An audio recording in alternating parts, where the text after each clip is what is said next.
Welcome to the final episode of Season 1 of the IBSC Exploring Boys Education podcast. What an amazing first season it has been, and we're humbled and encouraged by the response of member schools to the conversations we've been having. Over 67 voices have contributed to our shared reflections on boys and their education. Topics in this first season have ranged from wellness to IBSC action research, from responding to a pandemic to creating cultures of innovation in boys' schools, from civil discourse about race and inclusion to the digital life of boys. We've spoken about women in leadership in boys' schools, boys and responsible sexual citizenship, and we've had the opportunity to learn from heads of school in the coalition who are thought leaders in boys' education.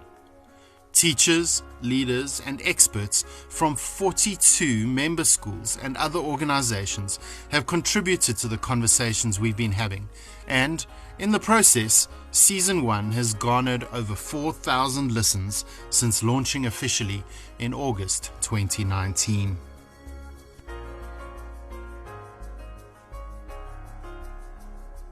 It's proved pretty difficult, as I'm sure you'll understand, to select the highlights from Season 1. But I hope that as you listen to this collection of sound bites from our most popular episodes, including some new content, you will be reminded of what a privilege it is to be a member of IBSC. The collegiality we share as a global coalition is valuable beyond words. Before we reflect on this season, all of us in the IBSC office want to acknowledge what a challenging year 2020 has been. We have been blown away by each member school's response and the agility and perseverance of faculty in these schools. Never before has there been a time where we need each other more. We will miss being together in Barcelona this year, but look forward to the time when we will be able to get together in person again. In the meantime, let's keep the connections we have strong and support each other as much as we can. Early in 2019, the IBSC board released a statement supporting boys and boys' schools. One of the main tenets of this statement is that boys' schools' success stems from many reasons, but foremost from teaching young men moral values and principles that strengthen our society and model kindness, tolerance, empathy, and especially respect for women. In our popular episode on boys, relationships, and sexual citizenship, we were able to explore this further with Ojeda Hall from the One Love Foundation. Boys are asking for help on this issue. What we know is that 1 in 3 men will be in an abusive relationship in their lifetime, but there's so much taboo and stigma around relationship violence that men in particular and boys, as they're learning and growing, are much less likely to ask for help. Ojeda reinforced the idea that the work we do with boys around respectful relations is crucially important. And many times in our boys' schools, many of the boys have not been around girls until they've had mixers or proms or parties, but they need to be ready for the social aspect of college. And many of them are starting relationships on Snapchat and Tinder, and they need to know when not to start a relationship. If they do, how to break up respectfully if they need to, how to deal with rejection, how to handle consent, how do they gain consent. So even to have a platonic relationship and just be a good friend, I love that we're talking to boys' schools because boys can speak up in a way that maybe they might at times shrink to the background in co-ed spaces. So, we're excited to get more boys schools involved in our work. Adam Cox's ideas, as shared in our pilot episode, An Important Moment for Boys and Boys Schools, frame how these conversations might happen best in boys' schools. Firstly, he highlights the importance of giving boys an authentic platform from which to express their ideas. If we try to teach these kinds of moral values without giving boys an opportunity to discover, their own authentic voice and to be free in their thinking and to express their ideas. And we're putting the cart before the horse. It's just not going to work. So, and they know that. They always have a sense when there's something that is being kind of, applied to them without their permission or without a sense that they have some role, some voice in how it's going to take shape. And so if we find a way to give boys a chance to be more authentic in their personal expression, in their ideas, in setting their priorities, all of those other things will come in line in a much more natural way.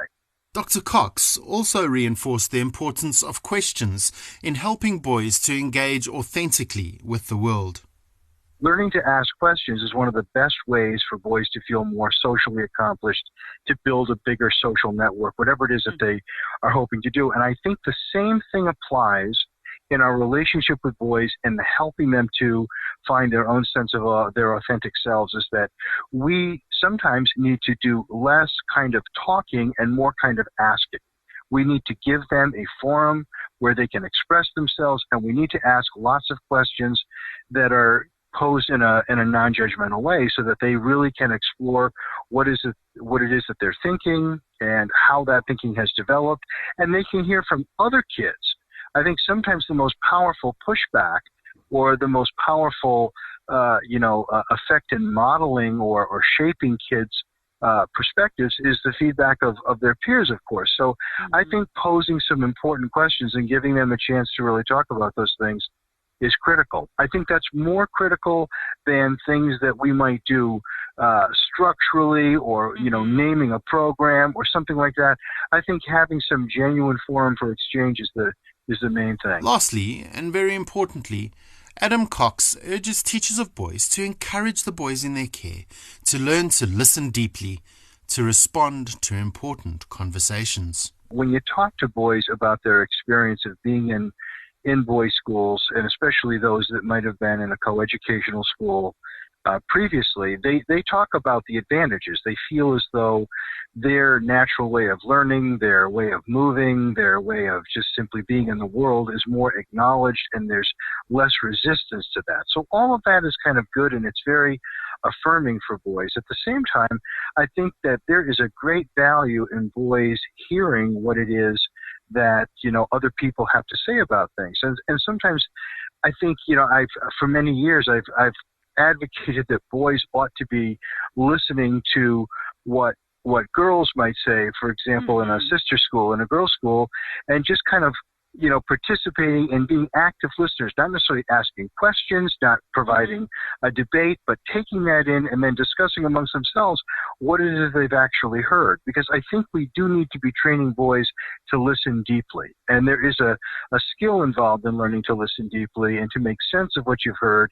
And so, the more exercise and practice that boys get in something like that, I think the better off that they'll be. Certainly, with many of the issues faced by boys' schools these days, Dr. Cox's assertion that it's appropriate for us to be grappling with what boys' schools should be moving forward is a timely suggestion. I think that there are times in the life of groups and organizations where it might be appropriate to think of a paradigm shift taking place. And I think that some of that is happening right now, and it may be in response to some more kind of popular ideas about what boys' schools or even boyhood represents, and the need to grapple with some of those myths and present, in some cases, an alternative narrative about what it is that boys' schools are actually accomplishing and what's taking place in boyhood as well. Chris Post and Megan Kenny from Boys Latin School of Maryland agree. Raising boys, teaching boys, and forming young men has never been more important.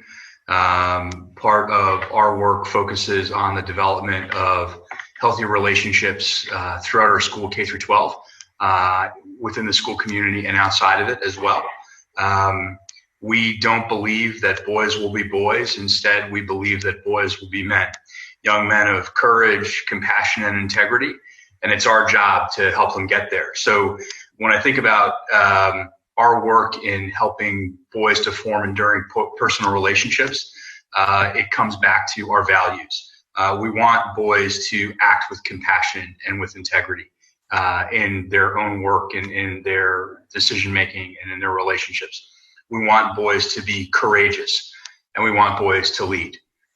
Of course, relationships are at the core of all of that. We are confident that our boys leave here and we are sending them out into the world, fulfilling all academic areas. But one of the things that we've always valued here is deep personal relationships. And that's really at the foundation of the work that we do with One Love and with our boys around healthy relationships. We want our boys to be prepared when they leave here for the world from a social and emotional standpoint. We talk a lot in counseling about meeting our students where they are, and I think that's exactly what we do with this work. We meet our boys where they are and assess how ready they are to engage in the conversations. Our boys are not afraid to lean in and have some challenging conversations and talk about ways that as young men, how can they be active participants in healthy relationships? I think for us, from a counseling standpoint and also just from a school, the work that we do with the boys and with One Love directly is really quite empowering for our boys. We work with the boys around not only self-advocacy, but how to advocate for a friend. We talk with them about how to safely intervene, how to be proactive bystanders. If they do see something, how do they speak up? How do they say something? How can we help our boys be ambassadors for change? And all of this speaks, as Chris had mentioned earlier, directly to our core values of our mission, helping build men of courage, compassion, and integrity. It is clear from interacting with many of our members that this is important work for schools. And we are proud of our members for seeking to make their school's single-sex culture work for the good of the men these boys will become and the women they will count as acquaintances, colleagues, friends, partners in life, and daughters. A year ago, I was privileged enough to be sitting with Hal Hannaford in his living room in Montreal, talking with him about boys' schools and the mental well-being of boys and faculty, and the power of connection. This was for our first official podcast, Developing Boys' Hearts.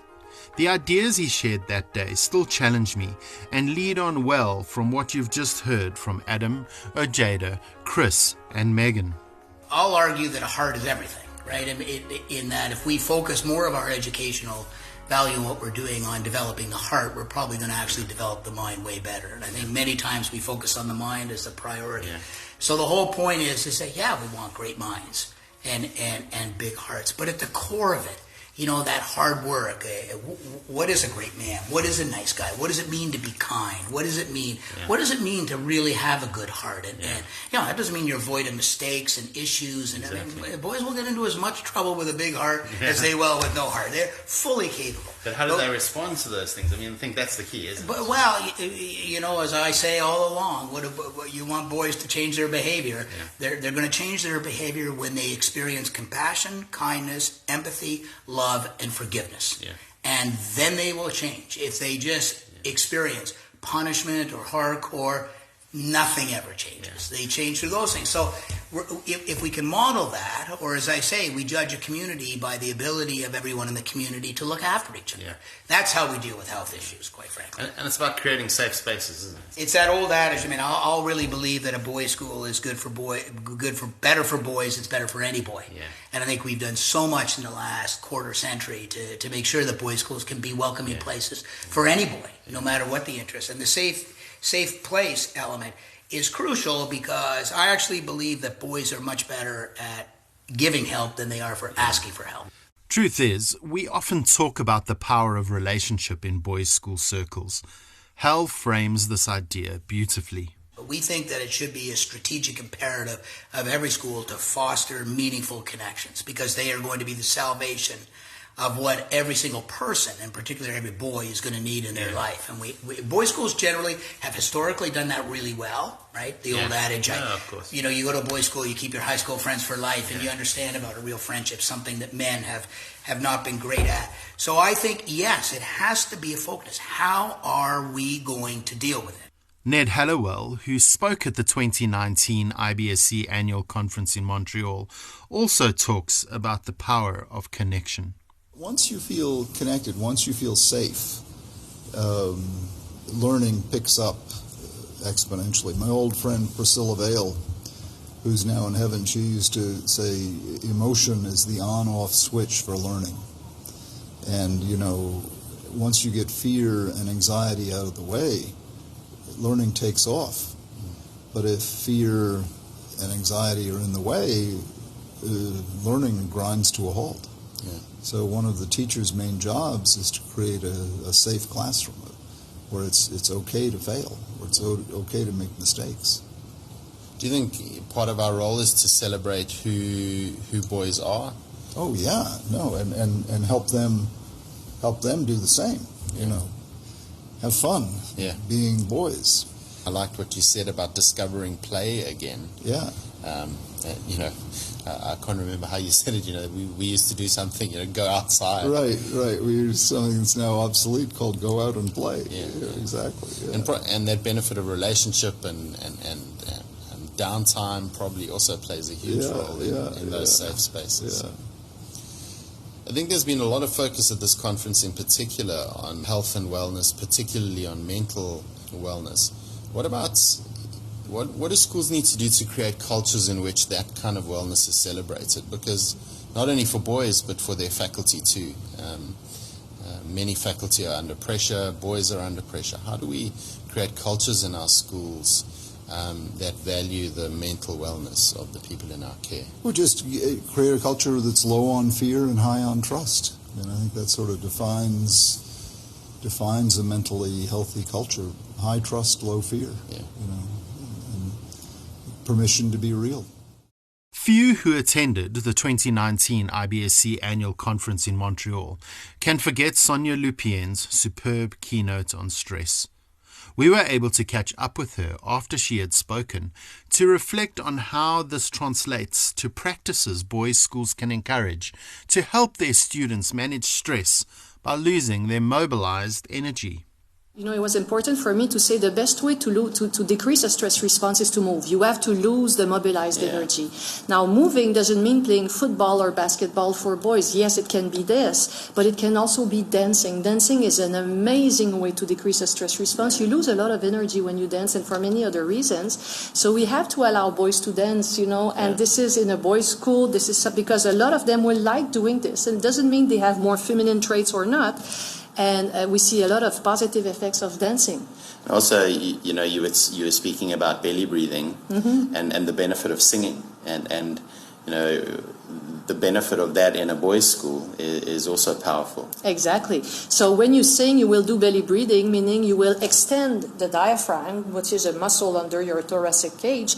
And when you extend it to a certain level, it activates a response that is called the parasympathetic vagal response that stops the stress hormones being produced. So, I sing in my car, when I have a stress response. So again, allowing these kids. Now, what I say to schools, you cannot put this mandatory. You cannot oblige a brain to do what it doesn't want to do. So the best way to decrease stress in a school is to give all the choices the kids want, and they do whatever they want when they need. So they want to go play basketball, they go play basketball. They want to go sing, they sing. They want to do yoga, they do yoga. But at least they have the choice, because what we know now is that the brain really likes having multiple methods to deal with stress. If you give only one, it's going to be very difficult for the brain to deal with that.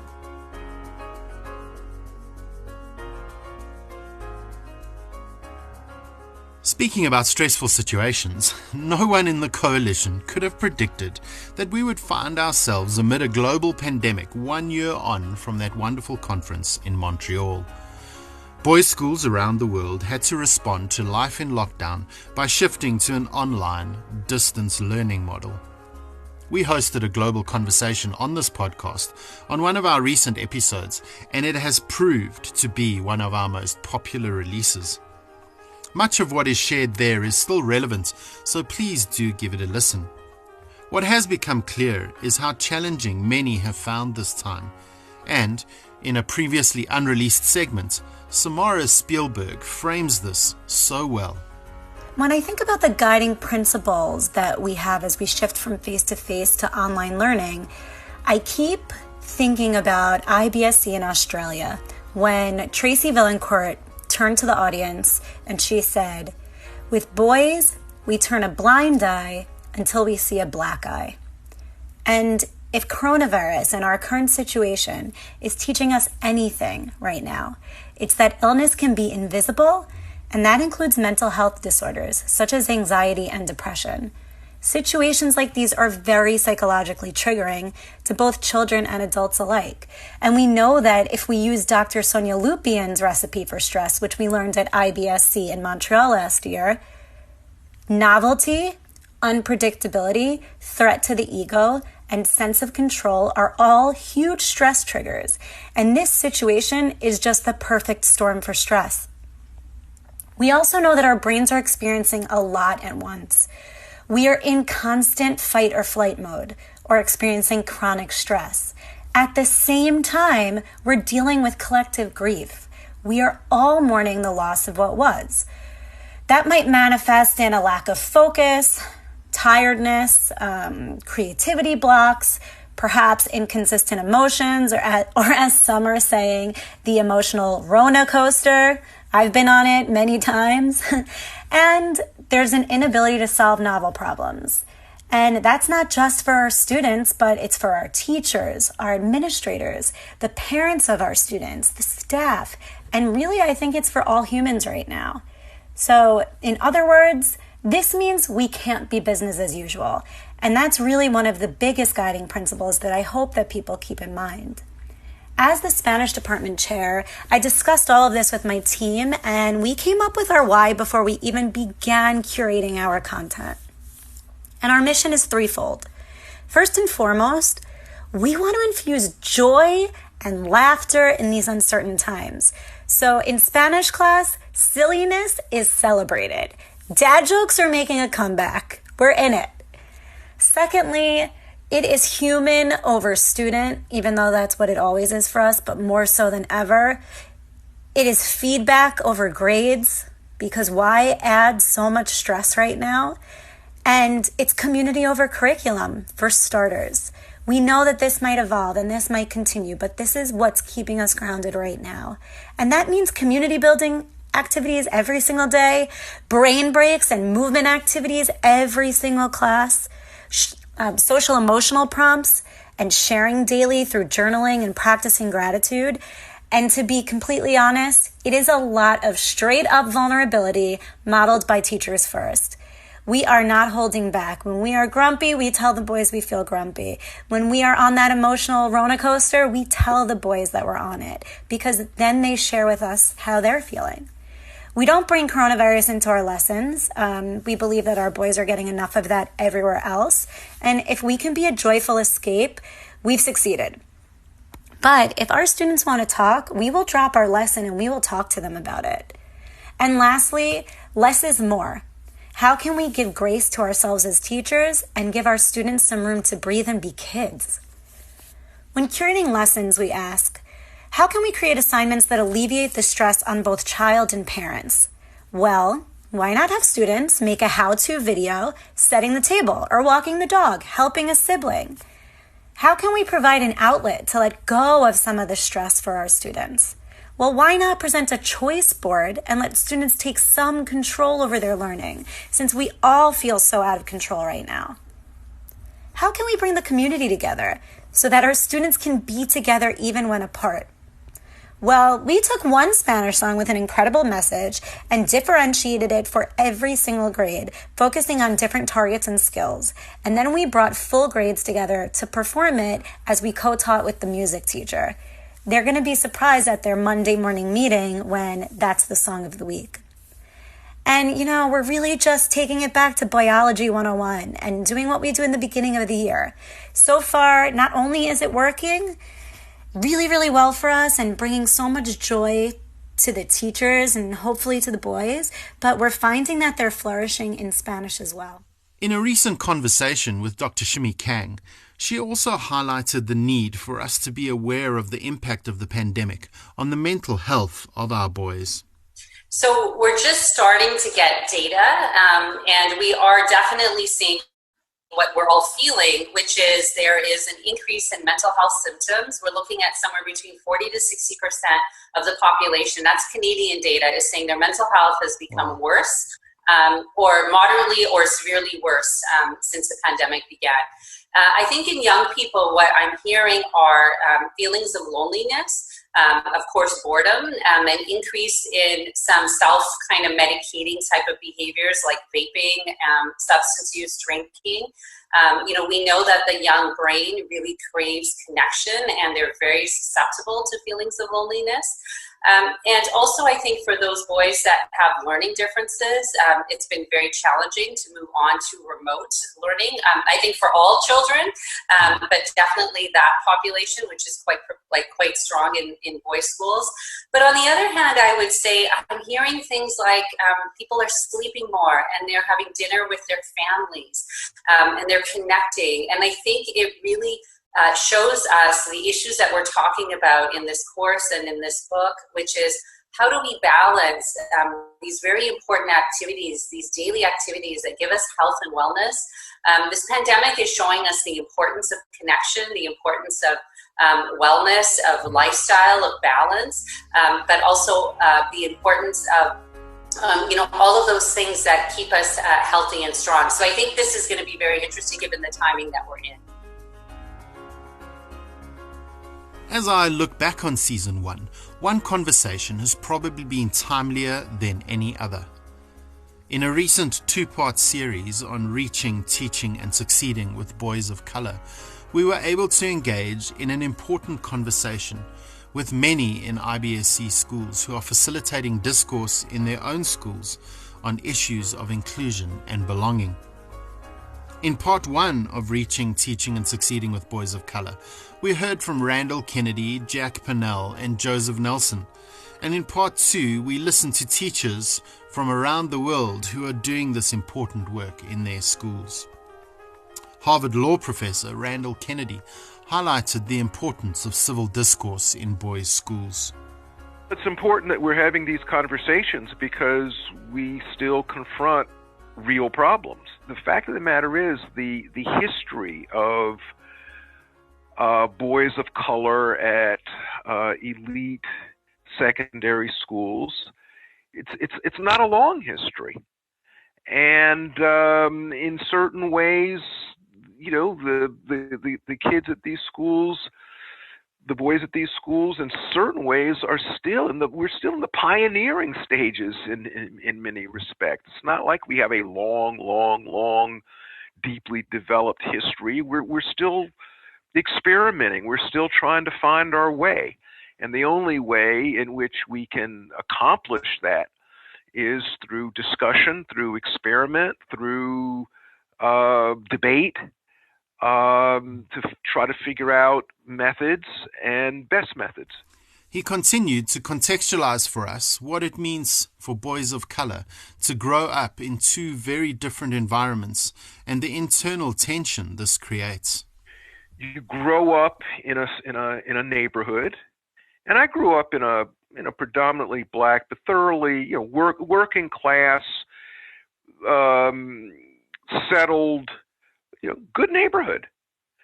But I was to go to St. Albans. I went across the city. I left my neighborhood. I left the kids with whom I had grown up, with whom I'd grown. I was going someplace else, and so I'm leaving what's familiar to me. I'm going to new surroundings. And for a youngster, that can be a real big deal. There were feelings of my friends in my neighborhood say to me, "Well, Randy, why are you leaving? Why are you leaving us? Are you abandoning us? Are you ashamed of us? Or are you too good for us?" I mean, those are the sort of questions that I got, and that I know for certain that other boys of color get. And then when they go to, okay, so that's what they get. That's what they get in their own neighborhood, and there's a certain amount of alienation that sometimes arises, and that can be tough on a youngster. And then, okay, so then they go to the new place, and in the new place, they are talking with youngsters who, have been sometimes they've been socialized quite differently. And they, sometimes they like, very different music. Their aesthetic sensibilities are different. They, maybe they haven't been around boys of color before. And, they might ask questions which, they could be perfectly innocent questions, but maybe they come off, sort of awkwardly. And so these are some of the issues that come up. You go to a different school. You're a boy of color. You go to a different school. There are not many other boys of color in your class. You feel like you're sticking out. And then, of course, with any youngster, I don't care who the youngster is. If you're growing up, you're going to class, you're trying your best, you're in a competitive environment, things come up. There are misunderstandings, there are, mistakes made, and under the best of circumstances. Now, a mistake is made or somebody says something. Well, is this just the sort of thing that, happens? Everybody makes mistakes. Everybody says something that comes out the wrong way some of the time. Or is this something that is aimed at me? And that raises a lot of anxiety. Was this teacher dismissive with me because I'm black? Or was this teacher dismissive because the teacher is excessively dismissive? If this teacher gave me a bad mark, or, by the way, if this teacher gave me an extremely good mark, well, is that just the teacher's, impression of my effort and my achievement? Or do we have, is there some sort of bias one way or the other, playing into this? Well, these are questions that are difficult for adults, for goodness sakes, much less people who were 12, 13, 14, 15, 16. Swarthmore College professor Joseph Nelson joined Jack Pennell, head of Baltimore Collegiate School for Boys, as they shed more light on the experience of boys of color and marginalized boys in our schools. I think the choice of the word assimilation is interesting. It's fraught with some worry for me because there might be an expectation by some institutions that why can't the boys of color be just like us? And I think the goal of education is particularly I think the goal as a leader of an all boys school is that I want boys to discover who they are and to be comfortable in who they are. And for a boy of color, and I also want to mention boys on the margin. There are boys who low income households or who from indigenous cultures in other countries. That we might not use the same language, but we're talking about that boy where he is seen as a minority on a school campus. When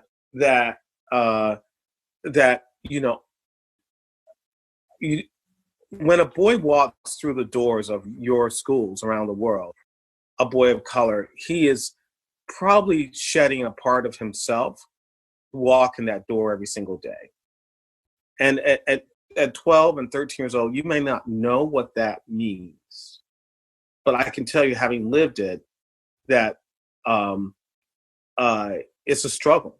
One friend of mine who went to a private school says he was in Washington, D.C., and he lived in a segregated part of the city, and he would take 3 buses to get to school, and he said he would spend his time dressing on 3 buses to look right to walk into school, and then when he left the school, undressing so he could go back to his home community.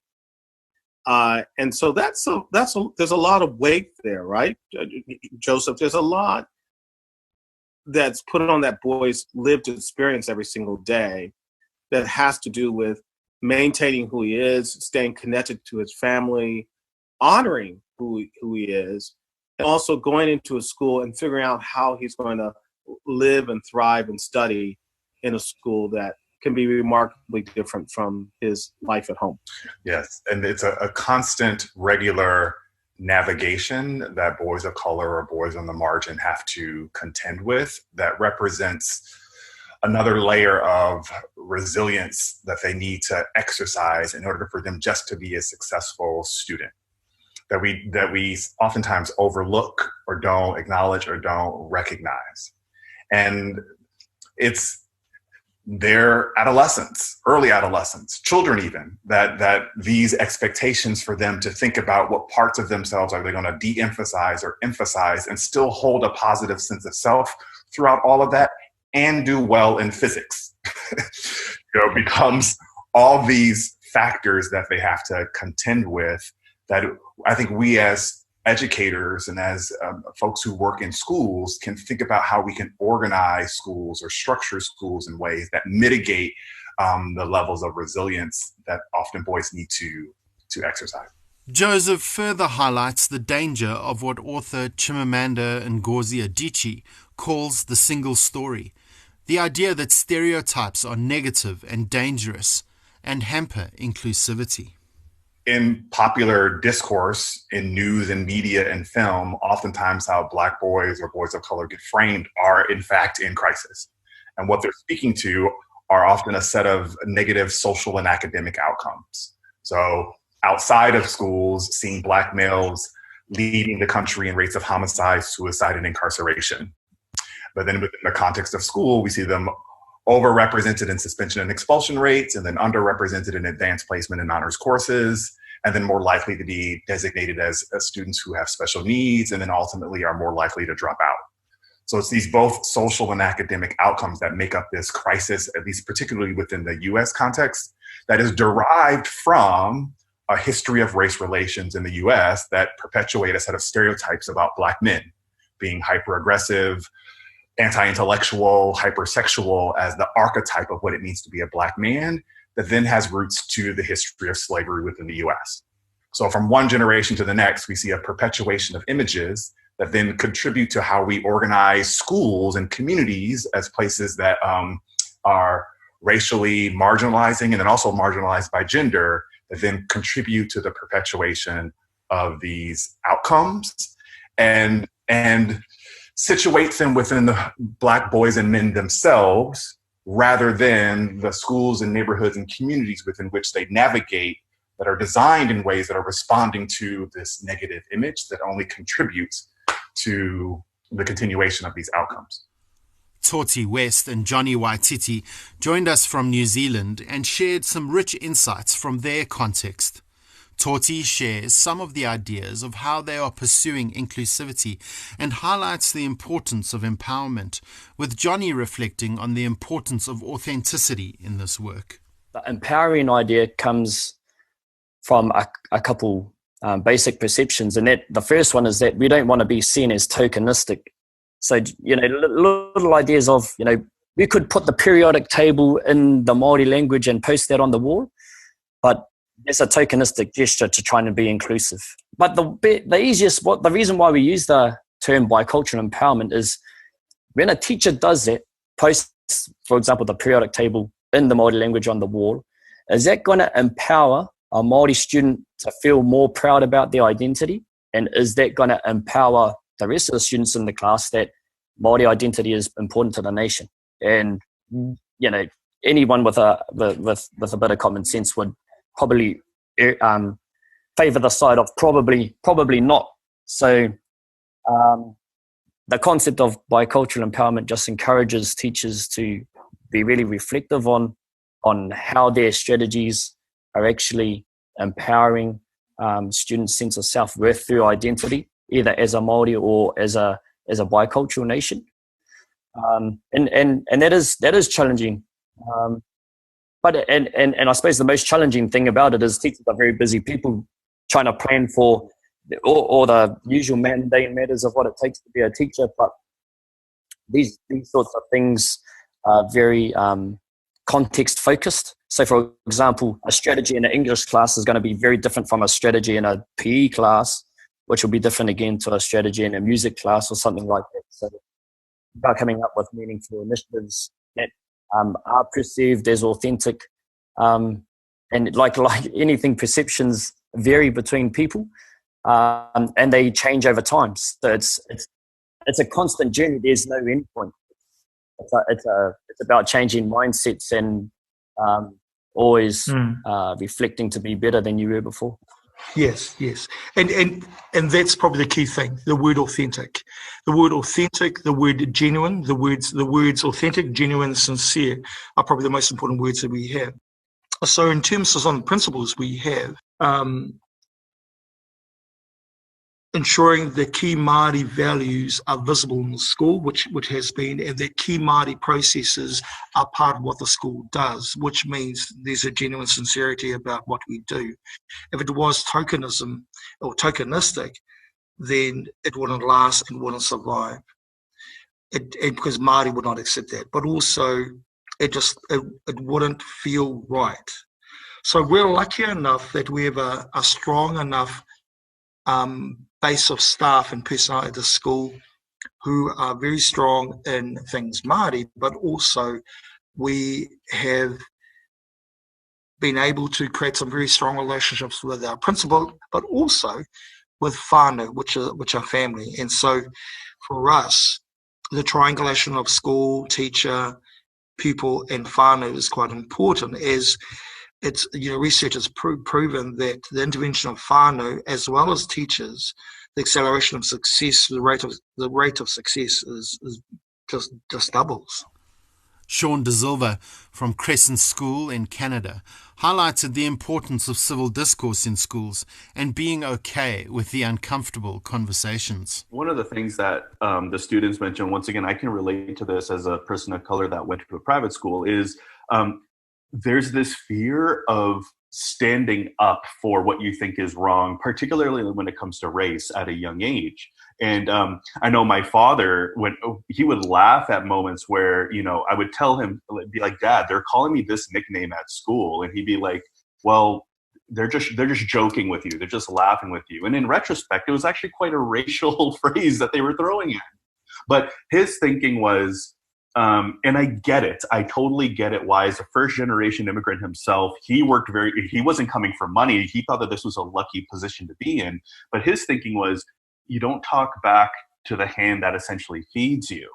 And I think these students at the BSA have also made mention of, unless it's made aware and unless you kind of take the taboo away from it, then we can't have a general discussion about it. And what's been very good at Crescent is that our leadership has given us, I'll say, quote unquote, permission to have deeper conversations about this. And listen, the conversations get extremely awkward and they get extremely difficult and extremely uncomfortable for a lot of people. And I think you need to have the right people on board to say, nope, we're going to have this conversation because we want our kids to be able to have the conversation. And I'm glad that I'm in an environment that at least allows for that conversation to be had. I think one thing that we need to recognize is that, first of all, we need to see color. Like, we can't be the type of people that say, I don't see color. You do need to see color. You need to understand the differences. And one of the things that these students mentioned in these panels that I think is absolutely resonant is they don't need another teacher. I mean, it certainly helps if there's another teacher that identifies as a person of color. I think diversity in the staff members is a big thing. And I think we could also say that seeing representation in our own environment does a lot for us. But they pretty much said, you know what, we don't need every teacher at the school to be Black to actually have a conversation with them. What we do need is teachers that have empathy and teachers that are willing to understand or show that they're willing to understand, because then they feel more comfortable reaching out to that person. And you do that by, in your classrooms, having conversations around elements of, let's say, Black history and Black culture. You open up your curriculum to having representation of more people in color. I teach philosophy. There isn't, and a lot of philosophy is a lot of old white Greek men. So to kind of open that up to talking about someone like W.E.B. Du Bois, for example, or talking about a female like Simone de Beauvoir, if you open up the door to at least showing the representation in your curriculum, that at least opens up the door for some sort of relationship of, I'm making an effort to talk about different people. And hopefully you see that there is a representation of different people in this material. Now, that's not the only answer to this. I think the harder work comes from educating your staff. We did something at the beginning of this year where we had a diversity training, essentially, with someone that tried to highlight this idea of, it's all about the impact, not the intent. If someone doesn't intend something, it doesn't take away the impact. And that resonated for a lot of staff members. And I think that goes a long way to building up this understanding and this empathy. And if we had a theme for this most recent, Black History Month, the theme was really to listen. The students, particularly now with social media, with how engaged they are in their own communities, they are so tuned in and so engaged in how different they might be or might not be, and they're more than willing to have the conversation. And one thing that was said in part one of this podcast was this element of curiosity, and this element of being curious is not the problem. The problem is when you make the assumption off of your curiosity. And we can't, as adults, we can't be afraid to ask questions. Rather than starting a conversation of, do you play basketball? Maybe ask, what sports do you play? And then go from there. And I think how we frame these questions and how we frame our presumptions is a big step in developing a more well-rounded, all-encompassed community.